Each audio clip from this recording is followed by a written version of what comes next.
I'm recording some sound also. So that should work. Oh, no, I don't want that. Where are we? There we go. That's better. I don't know what's going on. I had to close my curtains because I believe that's why it looked like I'd been slapped in the face by a bucket of beetroots yesterday. I'm still working things out. Oh, that is so good. I'm gonna have to keep that in there. Please. Slapped by a bucket of beetroots. Yes, slapped in the face by a bucket of beetroots. Now you can take that two ways. That someone just has a bucket of beetroots and just hits you with the bucket, or they are taking the beetroots out and throwing them at you. Whatever you want. Yeah. I like the first one, actually, to be honest. Because it doesn't matter then what is inside the bucket, because they're just hitting you with the bucket, which makes it much funnier. Oh, shall we start then, Kate? Let's do it. Hi, Kate. Hi, Dominic. Oh, should we do that again? Because I was laughing over you. Oh, no, we have that thing where you can just delete my audio. Let's start again anyway. Oh, Kate, love you. We're a disaster. We are today. Hi, Kate. Hi, Dominic. How are you today?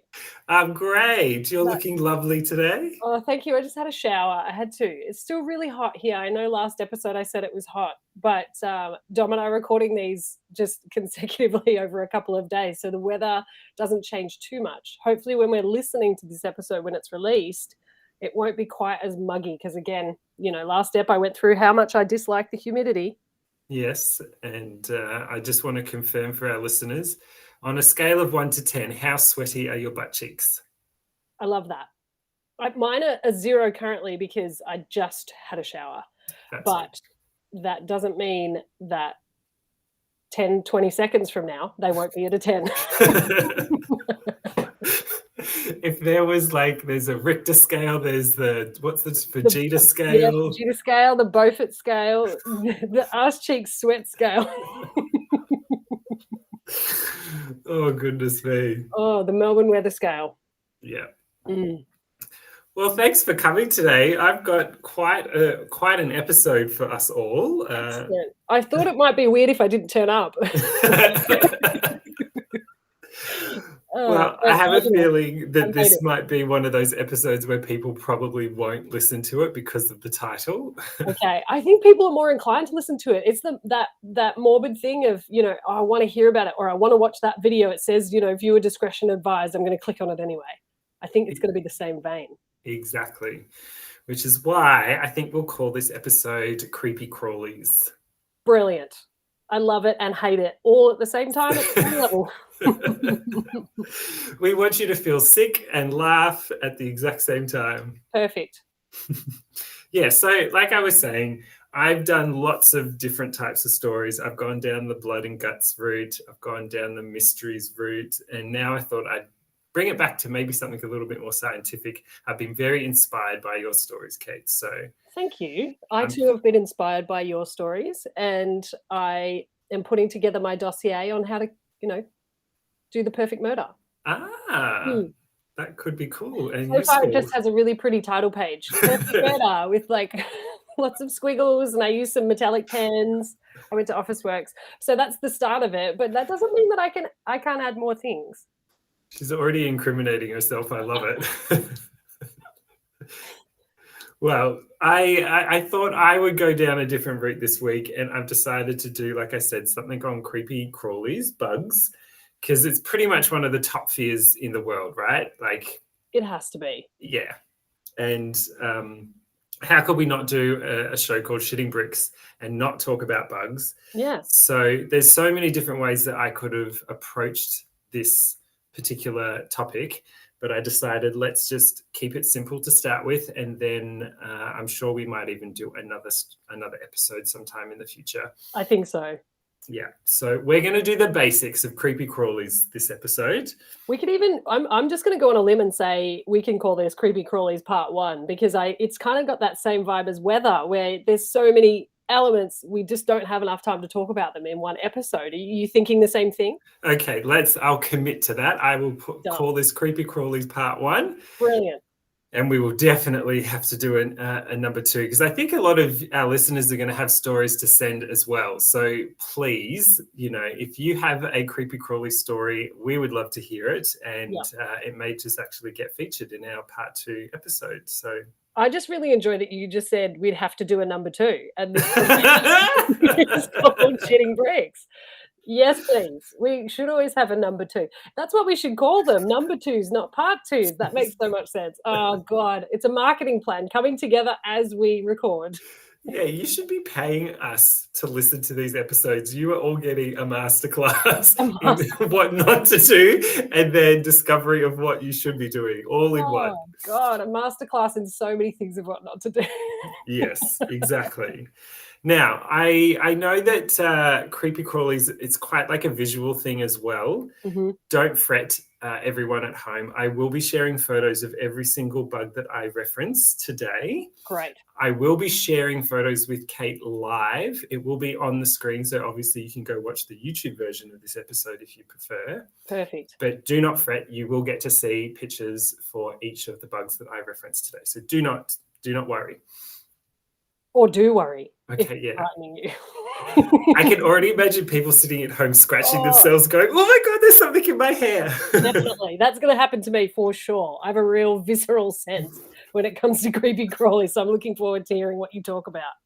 All right, well then let's dive into it and let's do some of the basics. Okay, so before we talk about any particular bugs, what the hell is a fear of insects? Okay, or bugs, whatever you want to call it. So the actual phobia, I'm doing a Kate, the actual phobia is entomophobia. Okay. Sounds just like, spelt just like it sounds. Entomophobia.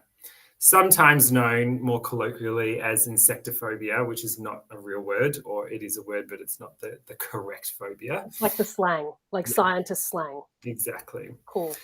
So it is the fear of insects specifically. Now, the fear is pretty common, like we mentioned. I think it's always at least in the top 5 fears of most people, but I say it's probably in the top 2. Everyone's got different lists, so there's no official phobia top 100, hottest 100 phobias. Are the Wiggles number 1? The Wiggles, oh my God. How embarrassing. Oh, I think it's fantastic. But the Wiggles are not the number 1 of this phobia? No, okay. The Wiggle bugs are not. But reading this, it was quite interesting. There's a lot of stuff here to unpack that I know it's, once you read it and once you hear it, it's quite common sense, but commonsensical. But, I thought I should share it here as well. So this fear is particularly seen or heard or experienced by people that live in urban areas.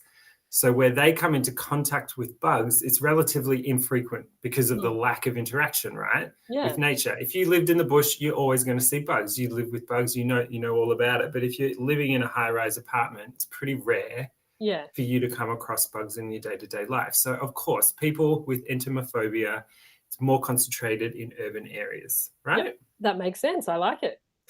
Urban dwellers' fears of insects often serve as fodder for situation comedies. Hello, you're on the podcast. We love you. And obviously reality TV shows. I think everyone knows all about Fear Factor and beyond. Oh, yeah. But they often depict their sudden sort of transition into rural life. So it's amazing what it is. It's like the easiest TV and cheapest TV out there. Pick people out of urban life and put them into the bush and you're going to have hours of entertainment. Isn't right? that I'm a celebrity, get me out of here, that thing. They do always do that. That's always bugs. I'd never do that. I'm just going on the record now for when this podcast really takes off and you and I are both asked to go and do it. I'm not doing it. Okay, I'll go for you. Yeah, you go. At a pinch, I would do Survivor, but that's only because I want to meet Jonathan LaPaglia. Yeah. That's it. And then I'll go out first tribal. I don't care. But I'm not doing the celebrity get me out of here. That's on you. Yeah, fair enough. All right, I'll do it. I'm happy to do it. Now, many people who have never been exposed to country life can struggle because of the prevalence and pervasiveness of insects in living areas and public spaces. So I know it sounds like 101, but it's really important for people to think about that, right? Have you ever met someone who lives on a farm and is like, ooh, a fly? I mean, not so much a fly. That would be very funny, though. But no, not really. No, most people that I know who live, rurally or spend time up there, they're fine. Yeah, exactly. So although they are technically not insects, the fear of spiders is one of the most prevalent forms of entomophobia. So they are linked. Spiders are not insects, they're arachnids. It's a slightly different thing. Or if you are my mum, they're anacroids. Oh. Which is what she called them when she was trying to remember what it was. What is a Ghostbuster Dan Aykroyd doing on your mom's list? Like, what the hell? As soon as she said anacroids, I literally thought of a picture of a spider with Dan Aykroyd's face. So maybe I'll throw that into the socials this one to break up some of the morbid, scary insect things. But it's actually funny because you said creepy crawlies. We're talking about insects. I straight away thought about spiders. I have a huge fear. Yeah, I'm an anacroid for sure. But insects specifically, I'm curious to see, which ones you pick. If spiders are off the table because they're number one, but they're not insects. So I want to know. Well, it's called creepy crawlies, so we shall see. Okay. But, I'll leave it at that. Easy. Other commonly feared bugs include bees, ants, cockroaches, flies, and butterflies and moths. Yes. Now, I did not know butterflies and moths is actually a really big one. It's huge.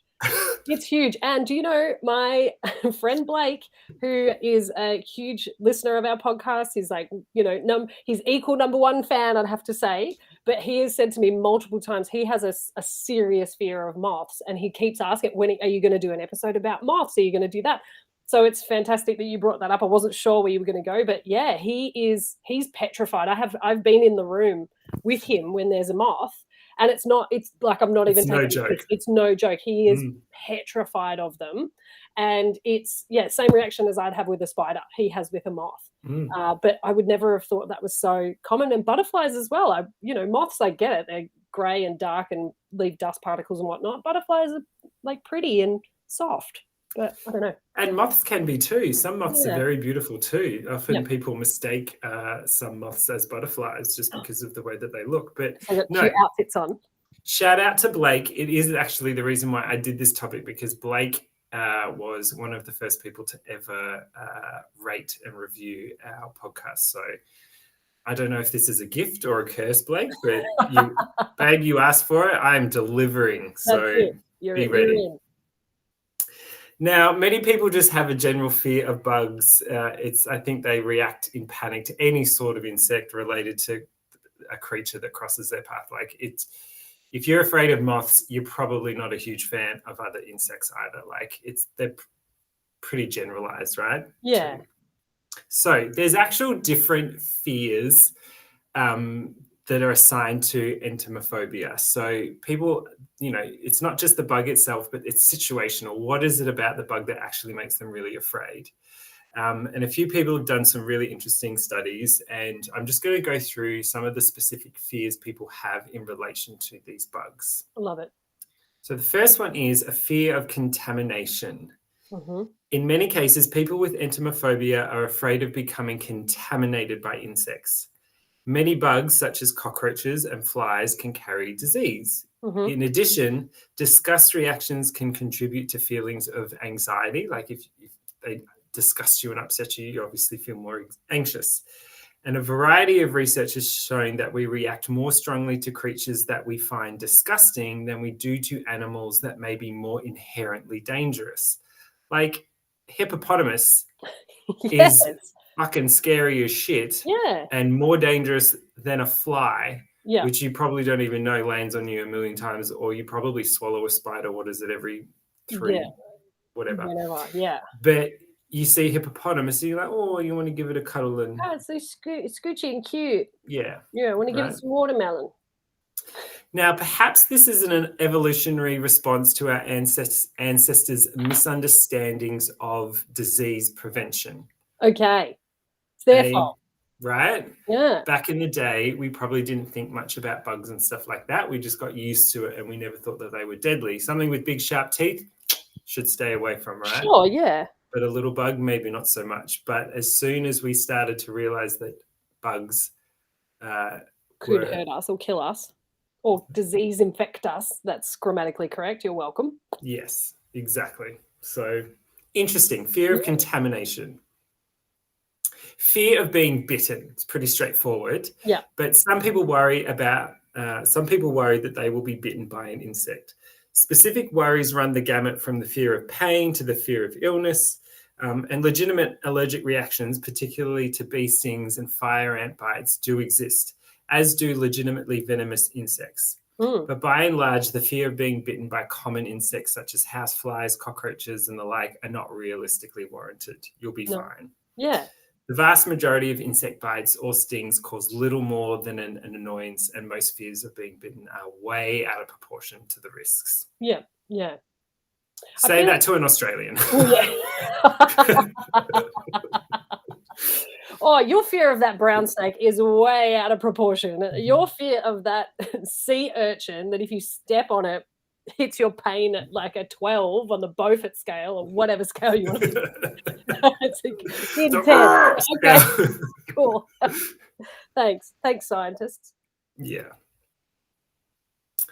The last, is it the last one? Yes, the last one is a fear of infestation.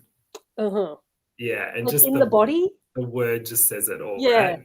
Now, some people worry about their homes or their bodies becoming infested with bugs. Yeah. According to an article in the Cultural Entomology Digest, people with this fear often bring items that they believe to be bugs to pest control or medical professionals. Right. So like to doctors or, to Jim's bugs mowing, whatever you want to call it. Jim's bugs mowing. Now I get this picture of this little bug family living in a little bug house and then little Jim's bugs mowing.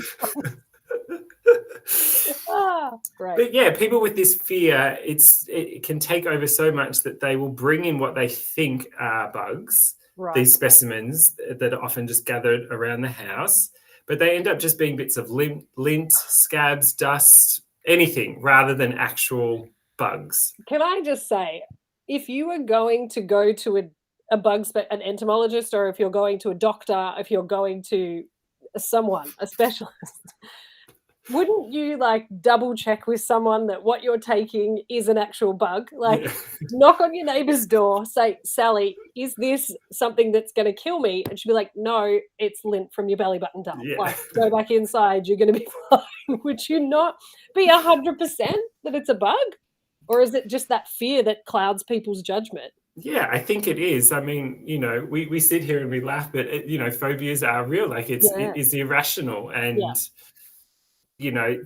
bugs are known to leave mess and dirt and dust and things like that. But I think if you're unable to even look at it, or get close to it, I could imagine people mistaking a dropped piece of penne from last night's dinner and being like, "Oh my god, it's a cockroach!" Oh my god, it's a bug. Oh, yeah. Okay.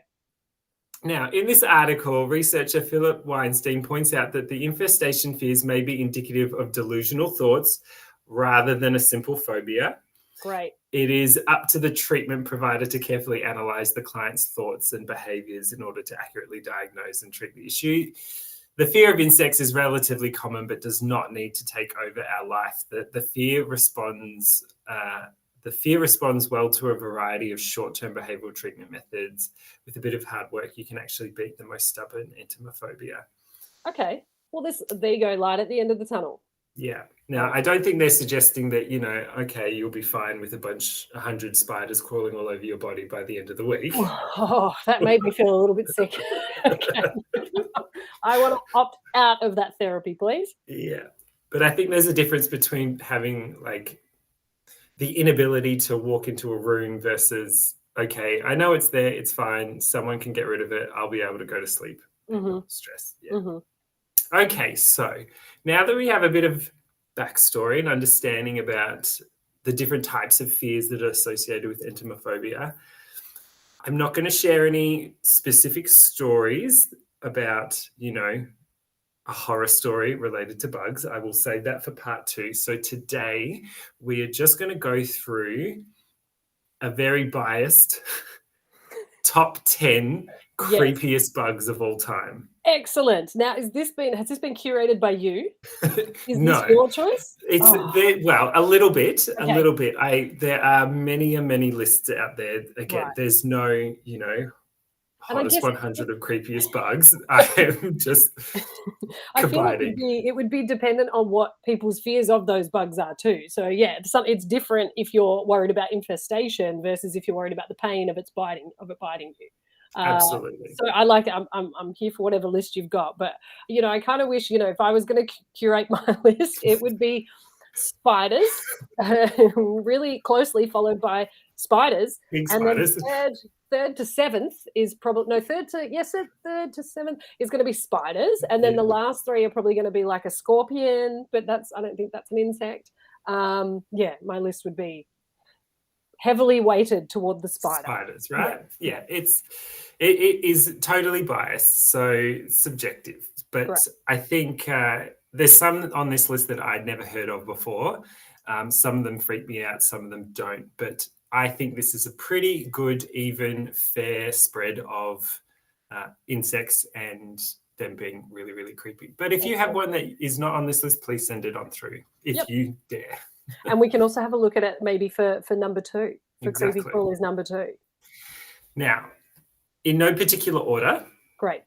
This isn't 1 to 10, as in number 1's the worst and 10's the least worst. It's just a random number of 10, okay? So first on my list is the scorpion fly. Okay? Yep. Now, Kate, I'm about to show you a picture of the scorpion fly. Oh, far out. Now, while you recover, I will tell you a little bit about our friend, the scorpion fly. She's broken, peeps. Oh, I wasn't prepared for that because I just mentioned a scorpion. This is like the combo of 2 of the worst ever things, so please.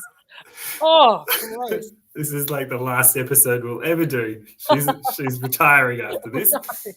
Oh, God. Okay, so the scorpion fly, or it's otherwise known as the Mecoptera. I think I say that, or Mesoptera. It's not an episode of Shit and Bricks unless we mess up something in pronunciation. Exactly. It is an order of insects in the superorder of Endopterygoda with about 600 species in 9 different families worldwide. Great. Like, it's a fly. There's lots of different flies. There's no one type of fly, but hundreds of thousands of different, right? Mm-hmm. Now, scorpion flies are sometimes, they are the largest family from that, that collection. The other word that I said, because it's too fucking hard. Now, the reason they look the way that they do, I'm not going to show you again, don't worry. But this particular type of scorpion flies, the males have really enlarged genitals that actually raise over their body, and they look really similar to the stingers of scorpions. Yes. Okay, so that's just an old penis, darling.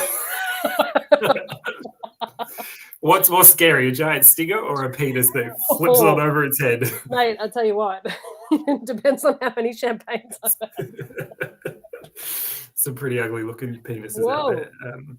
Now, it also has a long sort of beak-like snout, or rostra is what that's called, where they eat from. Now, this terrifying insect certainly looks like something out of a horror movie. It looks like a metamorphosis of all sorts of things. It's really quite freaky looking. But if their appearance isn't enough to give you nightmares, maybe this fact will. This fly's interest in human corpses has actually assisted scientists in human cadaver studies. Okay. Good. So interested in corpses. And they look, so for listeners, and go and have a look on our socials, you can check out the picture, but it's a scorpion fly. It's what you would imagine. It looks like a scorpion with wings. It's red, it's foul, we don't like it, and it likes dead bodies. It's gone, Kate. Moving on to number 2. Don't worry. Great. Now, the Brahman moth / caterpillar, so obviously caterpillars can turn into moths and butterflies. You haven't learned that yet in life? Excellent. Thank you. We can't help you. I know. We can't help you. This is not the place for you. You've clearly never seen A Bug's Life. Yeah. This little guy is a little less scary, okay? He doesn't do anything mean to you. He's quite interesting looking. Okay, yeah. Okay? Yep.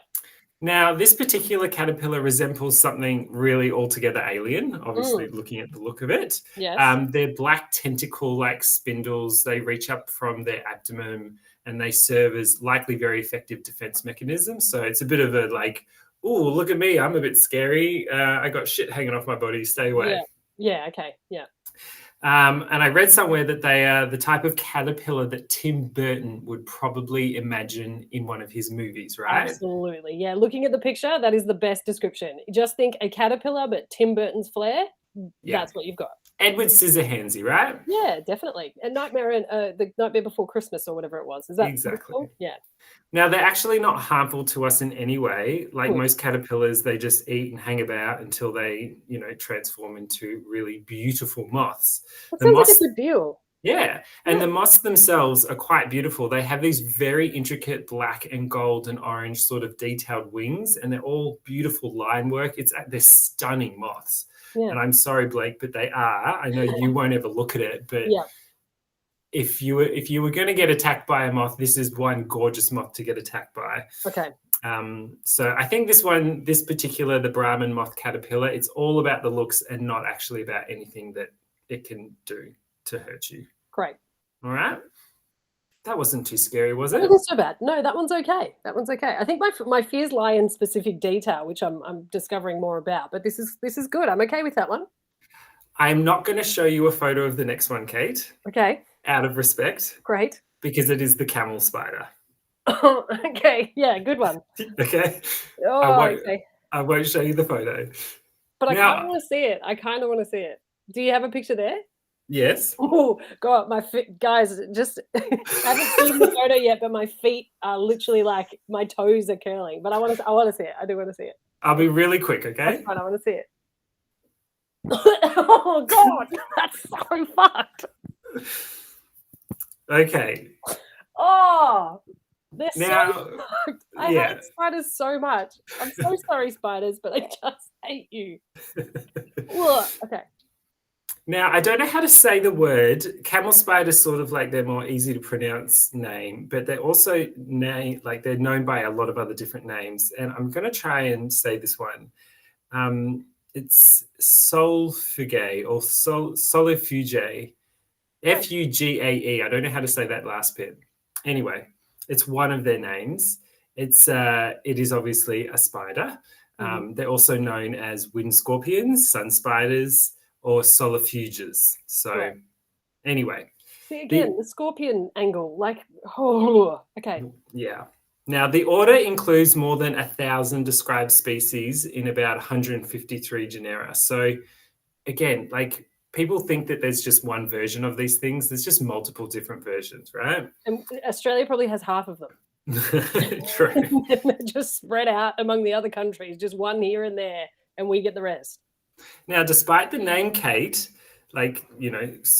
camel spider or wind scorpions or any of that sort of stuff, they are neither scorpions nor are they camels. Oh, thank goodness. Oh, I thought for a second there that they were both camels and scorpions, as well as being spiders. All right. Now, they're not even real spiders. They're not true spiders. They're imposters. Yes, there's something altogether different. They are very closely related. Most species live in really dry climates and feed opportunistically on ground-dwelling arthropods and other small animals. Great. The larger species grow to a length of 12 to 15 centimeters, which is about 5 to 6 inches, including its legs. There are a number of urban legends that exaggerate the size and the speed of these camel spiders and their potential danger to humans, which is pretty much negligible. So you're fine if you come across one. There's no immediate fear of being bitten, as in the danger of you being sick or ill, but they are probably the nastiest looking spider I've ever seen. So you're trying to tell me if you're in the desert and this 5 or 6 inch spider is anywhere near you, don't worry. It won't really hurt. You'll be fine. I would literally go from Alice Springs to Melbourne at a rate of knots. I would run. I'd just run. It wouldn't stop. So you can't tell me that they wouldn't do anything. I don't believe you. It's an imposter spider. Is it a camel? Is it a scorpion? It doesn't even know. So what are we supposed to do? All right, we'll go back to the nice caterpillars again, shall we? Yes. This is called the Puss Moth caterpillar. I love it already.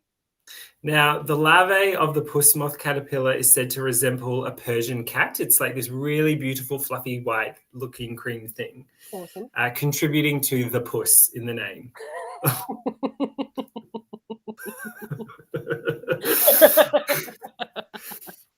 Now, there's lots of versions of it.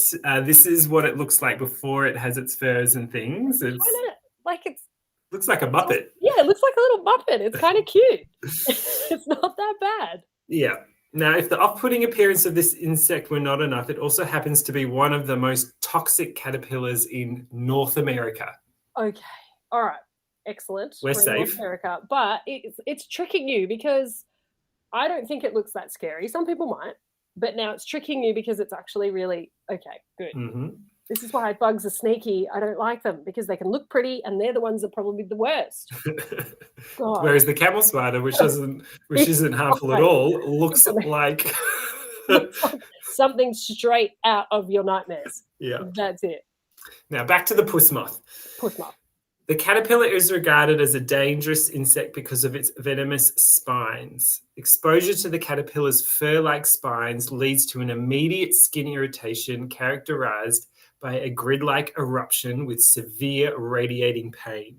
Wow. Victims describe the pain as similar to a broken bone or blunt force trauma or even white-hot searing pain.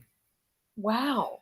The reactions are sometimes localized to the affected area, but are often very severe, radiating upper limb and causing burning, swelling, nausea, headaches, abdominal distress, rashes, blisters, and sometimes chest pain, numbness, or even difficulty breathing.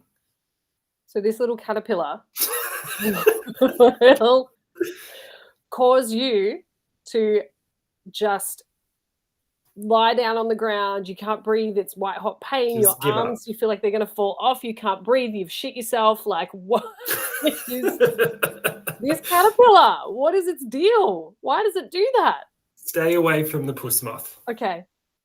If you're in North America, please let us know if you've ever encountered a puss moth. And we mean the animal kind.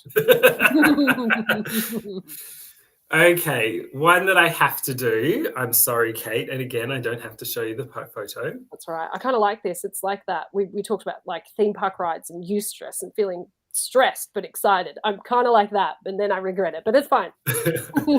Now, this one, number 5, is the Goliath bird eater. Okay. I have seen this one. I feel like I did one of those, what's the, scariest thing or something. I don't know. But yeah, okay. So you know what it looks like. The name says it all. This truly gigantic tarantula is so large it has been known to eat entire birds. Great.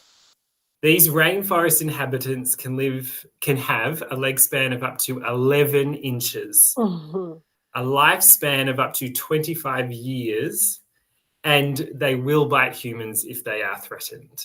Okay. Point taken. I'm taking notes. Mm-hmm. A small pizza from Pizza Hut is like 12 inches, isn't it? Exactly. There you go. We always like to give you context in real world sitos. A small pizza is how big this thing can get. Yeah, that's what it is. Now, the Goliath bird eater belongs to the tarantula family, obviously. It's found in northern South America.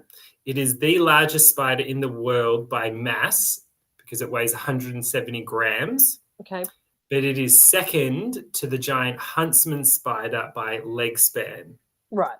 So the huntsmans that we find primarily in Australia are actually, in terms of radius or whatever, they're considered the largest. The largest, right. However, these Goliath spiders are thick. Yeah, they got some thick and juicy booties. Okay? Yeah. It is also called the Goliath bird-eating spider. Now, the practice of calling them bird-eating, interestingly enough, derives from an early 18th century copper engraving that shows one eating a hummingbird. Now, despite the spider's name, it rarely preys on birds. Birds are not easy to catch, as you can imagine. Yeah. So, yes, that is the Goliath bird-eater. So the Goliath had a bad PR rep, and somebody put this picture on the socials of the time, a copper pot. Copper face. A copper face. And now he's known as the bird eater. That's tough for this ginormous spider that I don't want anything to do with. Okay, we're halfway through, Kate. You've done so well. Folks at home, you're doing so well. I'm proud of you all. I have definitely brushed my legs down multiple times during this episode for thinking that me sitting in my urban environment, I'm going to be attacked by a bird-eating spider. Give us an update, Kate. Rating out of 1 to 10. How sweaty are the ass cheeks? Well, I do have a towel sitting next to me, and a thought passed as to whether or not to take that towel and just credit card it down the cheeks until the end of the year. But you know what? We're here. So be it. If I slip off the chair at any point, I'm at a 10. Okay, we're almost done. Number 6, the giant Weta.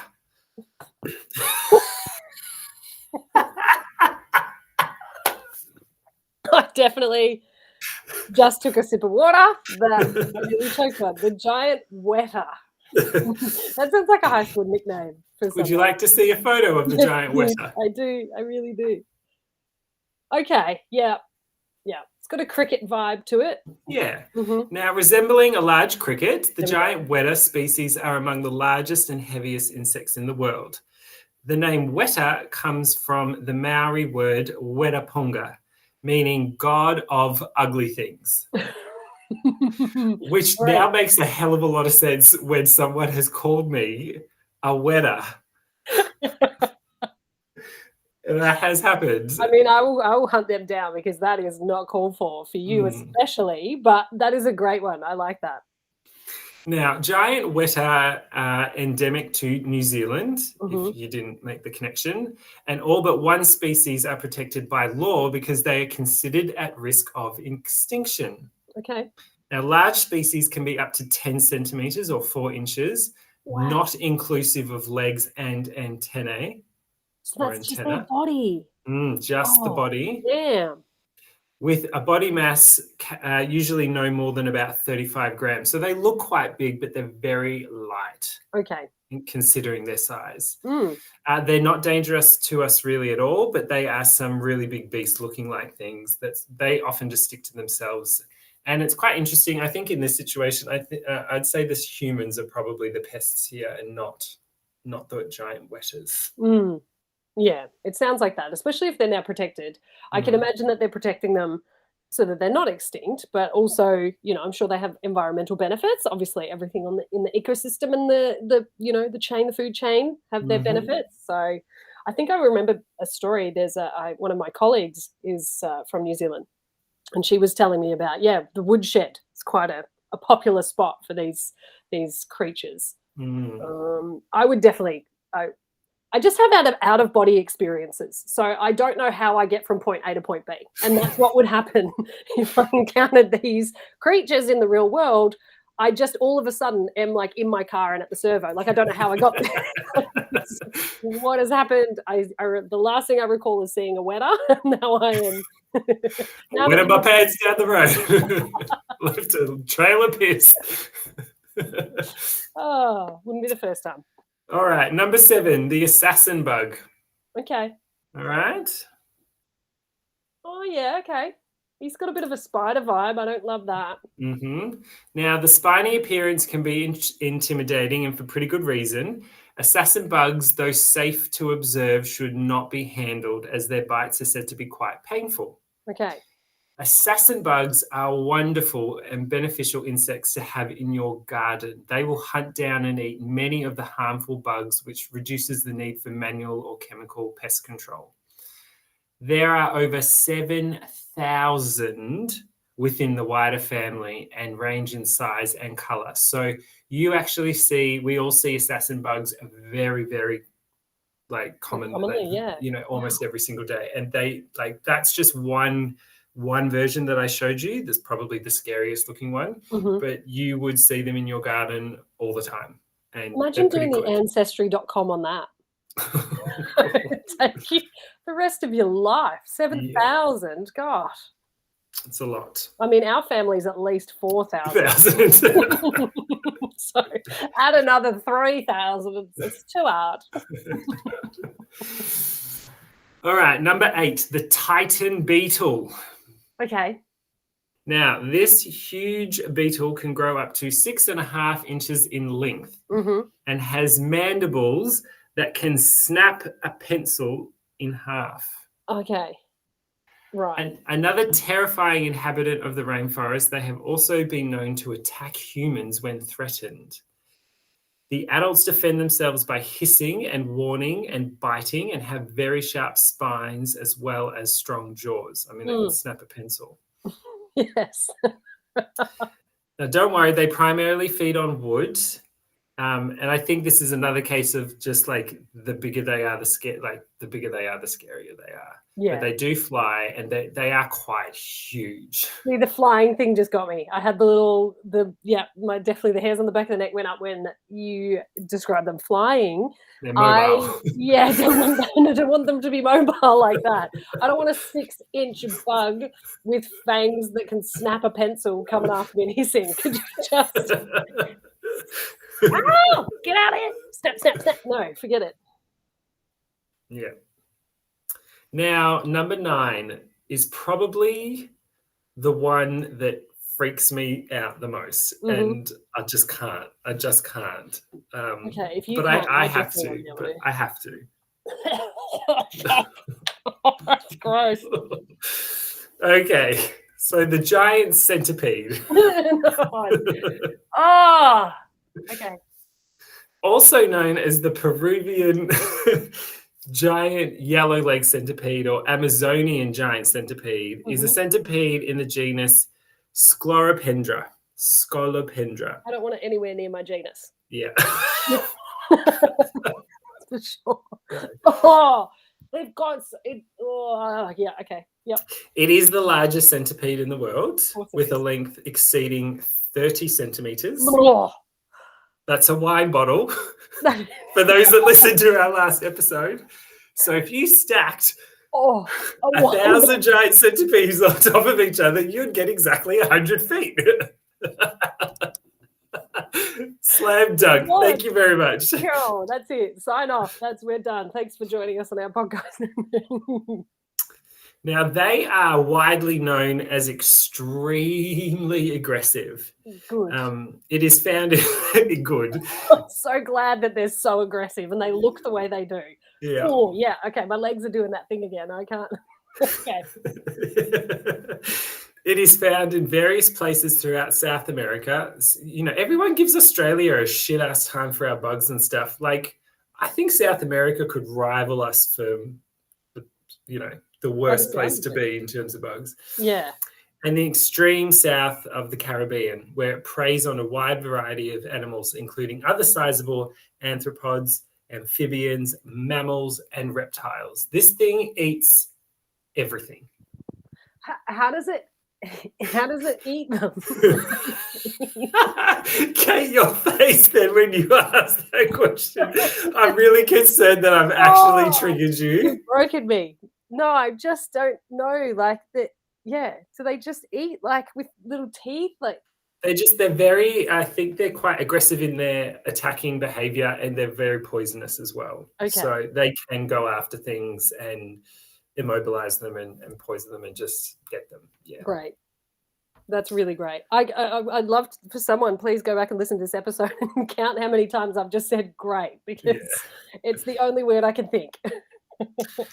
You're doing so well, Kate. Go watch. I was going to say A Bug's Life. Go watch Toy Story after this. And no, but I like A Bug's Life. That's good. Yeah. Yeah. Please do some self-care after this. Yes, I absolutely will. Yeah. This was a triggering one, but we had to do it. I love it. I really love it. Lucky last, number 10. I won't show you this photo, just for your own sake. Okay. We're doing the Tarantula Hawk. Yes. Excellent. This one I know about because I watched one of those shows about how bad a sting is, and it's the guy that voluntarily stings himself with bugs like an idiot, and he did this one. Idiot. Okay. Now, if you've never heard of the Tarantula Hawk, let me tell you. With a max length of 2 inches, the Tarantula Hawk may not be the largest insect on the list, but it is certainly one of the gutsiest. Mm-hmm. A Tarantula Hawk is a spider wasp that preys on tarantulas. Tarantula hawks belong to any of the main species in the genera Pepsis and Hemipepsis. They are one of the largest parasitoid wasps. Parisian toad. They're from Paris and they eat toads, and it's fucked. And they're wasps. And I'm done with it. And they're also camels and scorpions. And I'm angry. Near them. Fuck. Now, what they do is they use their sting to paralyze their prey before dragging it to a brood nest as living food. A single egg is laid on the prey. No. Hatching to a larva, which eats the still living prey. Oh, Jesus. Now, I could have done a top 10 list of insects that do this particular thing in their own fucked up way. Okay. I decided not to because I think that's something that we will leave for another time, or maybe a never time, a never-ending ever time. Maybe a never time is better. I like a never time because that makes me feel a bit sick. Yeah. I don't want to do that one, Dominic. Yeah. So anyway, I'm going to cut us off there just because, look, even if you're not afraid or have a phobia of insects, it definitely gives you the heebie-jeebies. You start sweating, you start flicking your fingers, you start rubbing your hair, all those sorts of things. Yeah. Please be aware that you are perfectly safe where you are sitting right now. You're okay. Nothing is attacking you. You are safe. Most of these are not in your local area, so you will never, ever even come across them. That sounds like something someone would say if I was getting attacked and if they were in my local area. So I don't know if I trust you anymore. But I want to congratulate all of us, especially you, Kate, and Thanks Blake. so I bet you Blake is probably... Blake's like, I'm not looking at your social media. I don't want to see any pictures of moths. Just get stuffed. Yeah. Thanks very much for using my phobia as an episode. Hey, you asked for it and I delivered. Yes, very, very good. I will not rush to do a part 2 of Creepy Crawlies just yet, but when I do, please be warned, it will be of nightmares. I really enjoyed that. That was a lot of fun for me, even though, because I do know I am safe and I am sitting in my little urban dwelling and I'm okay. But I'm looking forward to a potential for Creepy Crawlies number 2 because that was good. I like it. It's something about just looking at the pictures and it's my imagination as well. I'm a very, I can imagine things quite in detail. So that always gets me off guard because I'll just imagine things or imagine them, what they would do to me and okay, cool. I'm going to stop thinking about that. I'm very proud of you making it through. We will be posting photos of all 10 in order. If you have a stomach for it, you are most welcome to go and have a look. Yes. But this week, we've got some really fun games on our socials. We'd love to hear from you about what you think and what you might do in certain situations. So please check out our Facebook and our Instagram and participate in those fun games. Definitely. And just check your sheets tonight before you go to bed. Yes. Oh, God. That has happened to me where I've had a spider incident and it's just a bit much. But Dominic, thank you so much for sharing that. I really was excited when you told me you were going to do a Creepy Crawlies episode because I knew it was something that creeps me out. So, I was very excited. And you didn't disappoint. Not even slightly. I do feel a bit sick, so that's perfect. I am really, really excited about the last few episodes that we've recorded. So I'm keen to hear from people, and I definitely want them to join in those games and things as well. And also on the creepy crawlies side, I mentioned there's a YouTube series of a guy that decides to get stung by these things. I don't remember the name of it. You'll have to look it up. We'll put it in the soch. But, we've done a lot of work this episode already, so maybe it's time for our listeners to do a little bit of work. Do a high-tech research. Pop it in Google. That's what we do. Be one of us. Yeah. Amazing. All right, Kate, do you have a teaser for what your next episode is going to be, or are we going to leave it up to the gods and make it a bit of a surprise? I think at this point we might make it a little bit of a surprise, because there's a couple of stories rattling around in my head, and there's a few. I mean, there's lots of things rattling around in my head. So that's an episode of a podcast on its own. Just the things I think on a daily basis. But no, there is a few that I've sort of started to look into, so I might just have to pick which one I want to do for the next episode. But I like, keeping people on their toes and giving them something to look forward to. So I will enjoy recording those with you very soon, Dom. Awesome. Well, thanks everyone for listening. You survived. We're so proud of you, and we will see you next week on Friday for our next story. Bye.